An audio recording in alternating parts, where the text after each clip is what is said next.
ചർച്ചയിൽ പങ്കെടുക്കുന്നത്. ശ്രീ എം ഷാജിർ ഖാൻ, നോക്കൂ, ഇത് സർക്കാരിന്റെ നയമാറ്റമാണോ അതോ സാമ്പത്തിക പ്രതിസന്ധിയിൽ കേന്ദ്രം ഞെരുക്കുമ്പോൾ സർക്കാർ PM ശ്രീ നടപ്പാക്കാൻ നിർബന്ധിതമാകുന്നതാണോ? എന്താണ് താങ്കൾക്ക് ഈ സാഹചര്യത്തെ എങ്ങനെയാണ് താങ്കൾ നോക്കിക്കാണുന്നത്? ഈ സാഹചര്യം വളരെ അപലപനീയമാണ്. ഒരു ഇടതുപക്ഷ സർക്കാർ ഒരിക്കലും ചെയ്തുകൂടാത്ത ഒരു വലിയ പാതകമാണ് ഇടതുപക്ഷ ജനാധിപത്യ മുന്നണി എന്ന ബോർഡ് വെച്ച ഈ സർക്കാർ ചെയ്തുകൊണ്ടിരിക്കുന്നത്. പുതിയ ദേശീയ വിദ്യാഭ്യാസ നയം നടപ്പാക്കാനുള്ള ഒരു പദ്ധതിയാണ് യഥാർത്ഥത്തിൽ ഈ PM ശ്രീ പദ്ധതി എന്ന് പറയുന്നത്. അപ്പോൾ അത് കേന്ദ്ര സർക്കാർ ആവിഷ്കരിക്കുന്നതും കേന്ദ്ര സർക്കാർ അതിൻ്റെ ബോധനശാസ്ത്രം, അതിൻ്റെ കരിക്കുലം, അതിൻ്റെ സിലബി, ഈ കാര്യങ്ങളൊക്കെ തന്നെ കേന്ദ്ര ഗവൺമെൻറ് അവരുടെ രാഷ്ട്രീയ അജണ്ടയ്ക്ക് അനുസരിച്ച് തീരുമാനിച്ച് നടപ്പാക്കുന്ന ഒരു ഫെഡറലിസത്തിൻ്റെ എല്ലാ തത്വങ്ങളെയും കാറ്റിൽ പറത്തുന്ന സംസ്ഥാനത്തെ 332, ഇപ്പോൾ കേരളത്തെ സംബന്ധിച്ചാണെങ്കിൽ 332 സ്കൂളുകൾ കേന്ദ്ര സർക്കാരിൻ്റെ ഈ സ്കീമിലേക്ക് വന്നാൽ ആ സ്കൂളിൻ്റെ മുഴുവൻ നടത്തിപ്പും അതിൻ്റെ അധികാരവും കേന്ദ്ര ഗവൺമെൻറ്റിലേക്ക് വരുന്ന ഒരു ട്രാൻസ്ഫോർമേഷനാണ്.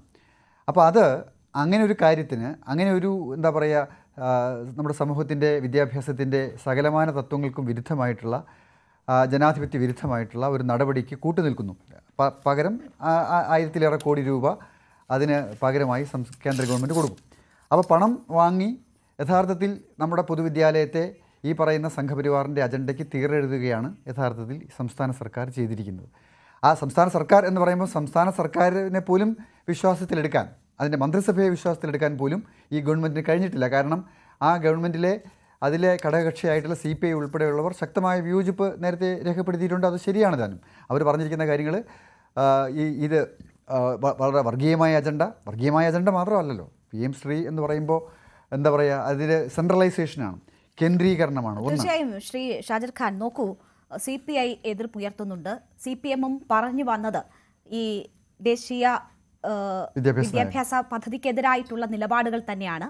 ഇപ്പോഴും പറയുന്നത് PM ശ്രീയുമായി ബന്ധപ്പെട്ടുള്ള പണം വാങ്ങും, പക്ഷേ നയത്തിൽ യാതൊരു മാറ്റവും വരുത്തില്ല എന്നതാണ്. പക്ഷേ അത് എത്രമാത്രം പ്രായോഗികം എന്നത് സംശയമാണ്. അതവിടെ നിൽക്കട്ടെ. പക്ഷേ പറഞ്ഞു വന്ന നയങ്ങൾ CPM-നും CPI-ക്കും ഒന്നാണ് എന്ന് നമുക്കറിയാം. പക്ഷേ ഇവിടെ വിദ്യാഭ്യാസ മന്ത്രി തന്നെ പറയുന്നു 1466 കോടി രൂപ വിദ്യാഭ്യാസ മേഖലയിൽ കേരളത്തിന് അവകാശപ്പെട്ടത്, കേരളത്തിന് കിട്ടേണ്ട സർവശിക്ഷാ അഭിയാനുമായി ബന്ധപ്പെട്ട ഫണ്ട് പോലും കേന്ദ്രം പിടിച്ചു വച്ചിരിക്കുകയാണ്. ഇതുമായി ബന്ധപ്പെട്ടതല്ലാത്ത ഫണ്ട് പോലും പിടിച്ചു വെക്കുന്നു. നമ്മുടെ വിദ്യാർത്ഥികൾക്ക് ഉപകാരപ്പെടേണ്ട, അവരുടെ വിദ്യാഭ്യാസ പ്രവർത്തനങ്ങൾക്ക് ഉപയോഗിക്കേണ്ട ഫണ്ട് തടഞ്ഞു വെച്ച് കേരളത്തെ നിർബന്ധിതമാക്കുന്നു കേന്ദ്ര സർക്കാർ ഇതിന് എന്ന ഒരു സാഹചര്യം കാണാതെ പോകുന്നുണ്ടോ വിമർശനം ഉന്നയിക്കുന്നവർ? അല്ല, അതിൽ തന്നെ അപകടം ഒളിഞ്ഞിരിപ്പുണ്ടല്ലോ. അങ്ങനെ നിർബന്ധിക്കുന്നു എന്ന് പറഞ്ഞാൽ, അങ്ങനെ നിർബന്ധിച്ച് അവരുടെ അജണ്ട അടിച്ചേൽപ്പിക്കാൻ ശ്രമിക്കുമ്പം അതിന് പിന്നെ കീഴ്വഴങ്ങി കൊടുക്കുന്നു അല്ലെങ്കിൽ കീഴടങ്ങി കൊടുക്കുന്നു എന്ന് പറഞ്ഞാൽ അതെത്ര അപമാനകരമാണ്.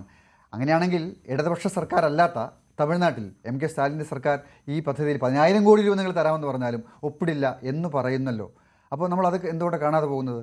അപ്പോൾ ഇടതുപക്ഷം എന്ന് പറയുന്ന സർക്കാരിന് അതുപോലും പറയാനുള്ള, അത്ര പോലുമുള്ള നിലവാരമില്ല എന്ന് പറഞ്ഞാൽ അത്ര പരിതാപകരമാണ്. ബംഗാൾ ഗവൺമെൻറ് ഇടതുപക്ഷ സർക്കാരല്ലല്ലോ, പക്ഷേ അവർ ഇത് നടപ്പിലാക്കില്ല എന്ന് പറയുകയാണ്. അപ്പോൾ കേന്ദ്ര സർക്കാരിൻ്റെ സ്വേച്ഛാധിപത്യപരമായ അല്ലെങ്കിൽ വർഗീയമായ അജണ്ടകൾക്ക് കീഴടങ്ങില്ല എന്ന് പ്രഖ്യാപിക്കുന്ന സംസ്ഥാനങ്ങൾ ഇപ്പോഴും നമ്മുടെ നാട്ടിലുണ്ട്. പക്ഷേ ഇടതുപക്ഷ ബോർഡ് വയ്ക്കുന്ന ദേശീയ വിദ്യാഭ്യാസ നയത്തെ എതിർക്കുന്നു എന്ന് പറയുന്ന ആളുകൾ പക്ഷേ ദേശീയ വിദ്യാഭ്യാസ നയം അച്ചിട്ട രീതിയിൽ നടപ്പാക്കിക്കൊണ്ടിരിക്കുകയാണ്. അത് PM ശ്രീ സ്കൂൾ പ്രോജക്റ്റ് മാത്രമല്ല, ഇപ്പോൾ 4 ഇയർ ഡിഗ്രി കോഴ്സ് ദേശീയ വിദ്യാഭ്യാസ നയമാണ്, ഓട്ടോണമസ് കോളേജുകൾ ദേശീയ വിദ്യാഭ്യാസ നയമാണ്. എല്ലാം ഈ ദേശീയ വിദ്യാഭ്യാസ നയവുമായി ബന്ധപ്പെട്ട മുഴുവൻ കാര്യങ്ങളും നടപ്പാക്കിക്കൊണ്ടേയിരിക്കുകയാണല്ലോ. സ്വകാര്യ സർവകലാശാലകൾ ആരംഭിക്കുന്നത് ദേശീയ വിദ്യാഭ്യാസ നയമല്ലേ? PM ശ്രീ സ്കൂൾ പ്രോജക്റ്റ് അതിൻ്റെ മെമ്മോറണ്ടം ഓഫ് അണ്ടർസ്റ്റാൻഡിങ്ങിലെ ആദ്യത്തെ വാചകം തന്നെ ദേശീയ വിദ്യാഭ്യാസ നയം നടപ്പിലാക്കും സംസ്ഥാനങ്ങൾ. അതാണ് അതിൻ്റെ ഒന്നാമത്തെ വ്യവസ്ഥ. കരാറിലെ ഒന്നാമത്തെ വ്യവസ്ഥ തന്നെ അതാണ്. അത് നമ്മൾ പുറത്തു വന്ന് നമ്മളത് കണ്ടതാണല്ലോ. എന്തിന് ഈ പറയുന്ന guideline, PM Shri school പ്രോജക്റ്റിനെ സംബന്ധിച്ച് പുറത്തിറക്കിയിട്ടുള്ള ഗൈഡ് ലൈനിൽ കൃത്യമായി പറയുന്നത്, ആദ്യത്തെ വരി വായിച്ചു നോക്കൂ, അതിൽ എഴുതിയിരിക്കുന്ന ദേശീയ വിദ്യാഭ്യാസ നയം നടപ്പാക്കാൻ, പൂർണ്ണമായി നടപ്പാക്കാൻ, അതിനെ സ്ട്രെങ്തൻ ചെയ്യാനാണ് PM ശ്രീ സ്കൂൾ പ്രോജക്റ്റ് കൊണ്ടുവരുന്നത്. അപ്പോൾ പ്രധാനമന്ത്രി എന്ന് പേരിട്ട, പ്രധാനമന്ത്രിയുടെ പേരിൽ കൊണ്ടുവരുന്ന, പ്രധാനമന്ത്രിയുടെ പടം വെക്കണമോ വേണ്ടയോ എന്നൊക്കെയുള്ളത് അപ്രസക്തമായ കാര്യങ്ങളാണ്. അതൊന്നും ഏറ്റവും പ്രധാനപ്പെട്ട കാര്യമല്ല. പക്ഷേ കണ്ടൻറ്റാണ് പ്രധാനം. അതിൻ്റെ സിലബസ് നിശ്ചയിക്കുന്നത് ആരാണ്? അതിൻ്റെ കരിക്കുലം നിശ്ചയിക്കുന്നത് ആരാണ്? അവിടുത്തെ അധ്യാപക നിയമനം നടത്തുന്നത് ആരാണ്? ആ സ്കൂളിൻ്റെ അതിൽ സംസ്ഥാനങ്ങൾക്ക് ഒരു അവകാശം ഉണ്ടാകത്തില്ല. സംസ്ഥാന വിദ്യാഭ്യാസ വകുപ്പിന് അവർക്ക് അത്തരം കാര്യങ്ങളിൽ ഇടപെടാനേ പറ്റില്ല. അത് കൃത്യമായി പറഞ്ഞിട്ടുണ്ട്. അതിൻ്റെ പെഡഗോജി സംബന്ധിച്ച് പോലും ആ കാര്യങ്ങളൊക്കെ തന്നെ തീരുമാനിക്കുന്നത് കേന്ദ്ര ഗവൺമെൻറ്റും കേന്ദ്ര വിദ്യാഭ്യാസ വകുപ്പുമായിരിക്കും. അപ്പോൾ എന്ന് പറയുമ്പോൾ അവർക്ക് അവരുടെ നിക്ഷിപ്ത അജണ്ട ദേശീയ വിദ്യാഭ്യാസ നയം പൂർണ്ണതോതിൽ നടപ്പിലാക്കുന്നതിന് ഈ പറയുന്ന പ്രോജക്റ്റിലൂടെ സാധ്യമാകും എന്നതുകൊണ്ടാണ് അവരത് ഇമ്പോസ് ചെയ്യുന്നത്, അടിച്ചേൽപ്പിക്കുന്നത്. അപ്പോൾ അതിന് കീഴടങ്ങി കൊടുക്കണം. എന്നിട്ട് പറയുകയാണ് ഞങ്ങൾ ദേശീയ വിദ്യാഭ്യാസ നയത്തിന്. ശ്രീ MA ബേബി എന്താ പറഞ്ഞത്? എത്ര അപഹാസ്യമായ സ്റ്റേറ്റ്മെൻറ്റാണ്. ഞങ്ങൾ ദേശീയ വിദ്യാഭ്യാസ നയത്തിനെതിരാണ്, അത് അംഗീകരിക്കുന്ന പ്രശ്നമേ ഉദിക്കുന്നില്ല. പക്ഷേ അത് അംഗീകരിച്ച് മുട്ടിലിഴഞ്ഞ് നടപ്പാക്കിക്കൊണ്ടിരിക്കുകയാണ് കേരളത്തിൽ. അതിൻ്റെ ഭാഗമായിട്ട് ഇത് ഒപ്പിടാൻ തീരുമാനിക്കുന്നു. മന്ത്രിസഭയിൽ പോലും ചർച്ച ചെയ്തില്ല. അതാണ് ഞാൻ പറയുന്നത്. എന്തുകൊണ്ട് മന്ത്രിസഭ പോലും വിളിച്ചു കൂട്ടാനുള്ള ധൈര്യമില്ല? അതിൽ ചർച്ച ചെയ്യാൻ ഇപ്പം അടുത്ത മന്ത്രിസഭയിൽ CPI ഉന്നയിക്കുമെന്ന് പറയും. ഇന്ന് മന്ത്രിസഭാ യോഗത്തിൽ CPI അക്കാര്യം ഉന്നയിച്ചിട്ടുണ്ട് എന്നതാണല്ലോ വരുന്ന വിവരം. അത് നേരത്തെ തന്നെ CPI യോഗം ചേർന്ന് മന്ത്രിമാർ അത് മന്ത്രിസഭാ യോഗത്തിൽ അവരുടെ ആശങ്ക ഇന്ന് അറിയിച്ചിട്ടുണ്ട്. എന്താണ് അതിനെ തുടർന്നുണ്ടാകാൻ പോകുന്ന തീരുമാനം എന്നത് നമുക്ക് കാത്തിരുന്ന് തന്നെ കാണാം. ഡോക്ടർ N ജയരാജ് കൂടി നമുക്കൊപ്പം ഈ ഘട്ടത്തിൽ ചേരുകയാണ്. ഡോക്ടർ ജയരാജ്, നോക്കൂ,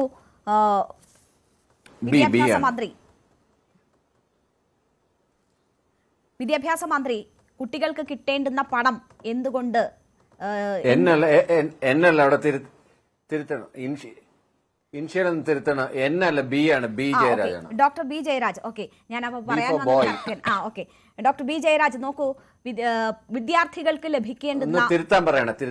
പറയാം. വിദ്യാർത്ഥികൾക്ക് ലഭിക്കേണ്ടുന്ന ഫണ്ട് എന്തിനു വേണ്ട എന്ന് വെക്കണം എന്നതാണ് വിദ്യാഭ്യാസ മന്ത്രി പറഞ്ഞത്. അതിനെ തുടർന്നാണല്ലോ ഇപ്പോൾ ഈ ചർച്ചയുണ്ടാകുന്നത്. പക്ഷേ 1 വർഷം മുൻപ് തന്നെ ഇത് നടപ്പാക്കാൻ സന്നദ്ധമാണ് എന്നത് വിദ്യാഭ്യാസ സെക്രട്ടറി കേന്ദ്രത്തെ അറിയിക്കുകയും രേഖാമൂലം അറിയിച്ച വിവരങ്ങൾ പുറത്തു വരികയും ചെയ്ത ഒരു സാഹചര്യം നമുക്ക് മുന്നിലുണ്ട്. പിന്നീട് മന്ത്രിസഭാ യോഗത്തിൽ CPI ഉയർത്തിയ എതിർപ്പാണ് പിന്നോട്ടു പോകാൻ കാരണമായത്. ഇപ്പോഴും അതേ നിലപാടിൽ CPI നിൽക്കുന്നു. ഇന്നത്തെ മന്ത്രിസഭാ യോഗത്തിലും ആ എതിർപ്പ് CPI ഉന്നയിച്ചു എന്നതാണ് മനസ്സിലാകുന്നത്. ഈ നീക്കത്തിൽ നിന്ന് വീണ്ടും പിന്നോട്ട് പോകേണ്ടി വരുമോ സർക്കാർ?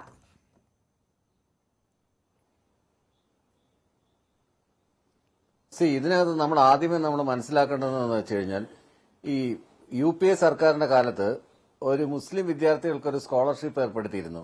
ആ നരേന്ദ്രമോദി അന്ന് ഗുജറാത്ത് മുഖ്യമന്ത്രിയാണ്. നരേന്ദ്രമോദി എടുത്ത തീരുമാനം എന്താണെന്ന് വെച്ചാൽ, ഈ സ്കോളർഷിപ്പ് ഞങ്ങൾക്ക് വേണ്ട. അദ്ദേഹം കാണിച്ചിട്ടുണ്ടെങ്കിൽ ഒരു മണ്ടത്തരം നമ്മളിവിടെ കാണിക്കണം. അതാണ് പ്രസക്തമായ ചോദ്യം. ഇതിനകത്ത് നമ്മൾ സൈൻ ചെയ്തില്ല എന്നുണ്ടെങ്കിൽ നമുക്ക് മറ്റേ SSAക്ക് കിട്ടാനുള്ള പൈസയൊന്നും കിട്ടത്തില്ല. 1400 ശിഷ്ടം കോടി രൂപയോളം ഉണ്ട്. അത് ആർക്കാണ് നഷ്ടം വരുന്നത്? നമ്മുടെ കുട്ടികൾക്കാണ് നഷ്ടം വരുന്നത്. ഈ പറഞ്ഞത് കണക്കല്ല, ദേശീയ വിദ്യാഭ്യാസ നയം അതേപടിയൊന്നും ഇവിടെ നടപ്പിലാക്കില്ല. ദേശീയ വിദ്യാഭ്യാസ നയം നടപ്പിലാക്കിയ പറ്റിയ കാര്യം രാജ്യം മുഴുവൻ അങ്ങനെ പോവുകയാണ്. നമുക്ക് വേറിട്ടൊരു തുരുത്തായൊന്നും ഫൈറ്റ് ചെയ്യാനൊന്നും പറ്റില്ല. ഈവൻ കർണാടകയിലാണെങ്കിലും ശരി, കോൺഗ്രസ് ഭരിക്കുന്ന തെലങ്കാനയിലാണെങ്കിലും ശരി, എല്ലായിടത്തും ഇത് ഓൾറെഡി സൈൻ ചെയ്ത് കഴിഞ്ഞതാണ്. കോൺഗ്രസ്സുകാർ ഇതിനെക്കുറിച്ച് പറയുമ്പോൾ അതും കൂടെ ഒന്ന് ആലോചിക്കണം. പിന്നെ ഇതൊക്കെ എവിടെയാണ് തുടങ്ങിയെന്ന് നോക്കിക്കഴിഞ്ഞാൽ, അടിയന്തരാവസ്ഥയെ തുടർന്ന് 76 നടക്കുന്ന അമെന്റ്മെന്റ്, കോൺസ്റ്റിറ്റ്യൂഷണൽ അമെന്റ്മെന്റിലാണ് സ്റ്റേറ്റ് ലിസ്റ്റിൽ ഇന്നത് കൺകറന്റ് ലിസ്റ്റിലോട്ട് മാറ്റുന്നത്. കൺകറന്റ് ലിസ്റ്റിൽ വന്നു കഴിഞ്ഞാലുള്ള കുഴപ്പം എന്താണ്? ഒരു തർക്കം ഉണ്ടായിക്കഴിഞ്ഞാൽ കേന്ദ്ര സർക്കാരിനാണ് അതിന്റെ തീരുമാനം എടുക്കാനുള്ള അവകാശം ഉണ്ടാവുക. അതുകൊണ്ട് കൺകറന്റ് ലിസ്റ്റിലേക്ക് ഇത് മാറ്റപ്പെട്ടപ്പോഴത്തേക്കും, സ്റ്റേറ്റ് ലിസ്റ്റിൽ നിന്ന് പോയപ്പോഴത്തേക്കും ആ അധികാരങ്ങളാണ് ഇപ്പോഴവരെടുത്ത് ഉപയോഗിക്കുന്നത്. ആ അധികാരം ഉപയോഗിച്ചുകൊണ്ട് സംസ്ഥാനങ്ങളുടെ മേലിൽ അവരുടെ നയങ്ങൾ നടപ്പിലാക്കാൻ ശ്രമിക്കുകയാണ്. NCERTയുടെ പുസ്തകങ്ങളിൽ മുഗൾ എംപയറിന്റെ പാഠഭാഗം ഒഴിവാക്കി, അതുപോലെ മഹാത്മാഗാന്ധിയുടെ ഭാഗങ്ങൾ ഒഴിവാക്കി. അപ്പോൾ കേരളം എന്താ ചെയ്തത്? കേരളം ബദൽ സംവിധാനത്തിലൂടെ നമ്മുടെ ടെക്സ്റ്റ് ബുക്കുകളിൽ ഇത് അടിക്കുകയും അതിനോടൊപ്പം തന്നെ കരിക്കുലത്തിൽ ഇത് ഉൾപ്പെടുത്തുകയും ചെയ്യുകയാണ് ചെയ്തത്.